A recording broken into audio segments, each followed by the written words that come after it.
Unless you're middle-aged or older and from around coastal British Columbia, there's a good chance you've never heard the word skookum before. Well, that's a shame. It means well-built, strong, sturdy, that sort of idea. The word has an interesting history, coming into English from a regional trade language called Chinook jargon. This trade language was once the lingua franca of the Pacific Northwest, a vibrant melting pot of cultures and languages where nothing terrible happened ever, and everybody was always happy and treated each other with the utmost respect and dignity. People prone to depression may not want to verify that through historical research. The word skookum in Chinook jargon originally held the meaning of strong or impressive. Over time, skookum made its way into Canadian English, where it more or less retained its meaning, but took on a slightly more positive connotation. In the language of older poutine eaters, skookum is a term of high praise, used to denote something of exceptional quality or impressive durability. It's a word that carries with it a sense of strength and robustness, a testament to its linguistic ancestry. These days, though, you'd be hard-pressed to hear it used by anyone other than people who remember using rotary dial phones. So next time you hear someone use the term skookum, remember to give them some damn time and get off their lawn already. They've had enough of your shit. Maybe it's time for a quick douche, or shower in French. Douche has a history that's as intriguing as it is unexpected. In the 18th century, it was adopted into English medical terminology where it referred to a specific hygienic practice. This was a simple, straightforward meaning devoid of any ill implications. Isn't that nice? However, as languages want to do, the connotation of douche began to shift over time.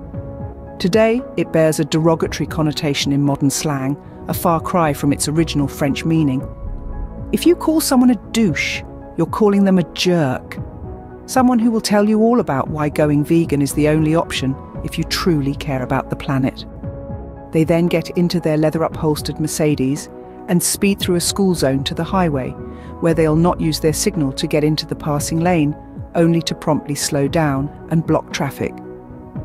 It's a clear testament to the fluidity of language, how it evolves and adapts across time and cultures.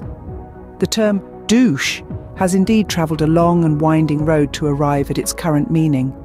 Fascinating, isn't it? With that in mind, it's probably better to have a douche than be one. Moving on. How about flute? Everyone likes a nice flute. The word has its roots in the Latin word flauta. This, in turn, may have been derived from the Latin verb flaure, meaning to blow. From there, the word embarked on a remarkable journey. It travelled through time and space, making its way into Old French. Here, the word morphed slightly, becoming flaute. Since nobody had television or internet then, they used these to entertain themselves. Then, in the 14th century, the word was adopted into English, becoming the flute as we know it today. Here's something funny. Do you know what a douche flute is? It's a vape. There you go. The meanings of words change together as they do on their own, constantly in flux, like a shimmering liquid mirror whose every ripple reflects a unique image to its every observer. That metaphorical conceit, incidentally, could be described as douchey, but there it is. In the same way that the flute produces a melody that can be both hauntingly beautiful and uplifting, the word flute has its own melody. It's a melody of linguistic history, of cultural exchange, and of the universal human love for music. So there you have it. Flute comes through French from Latin for a thing they blew, and here we've ended up talking about what douches like to suck on. It's the circle of life. We've travelled through time and across languages today, haven't we?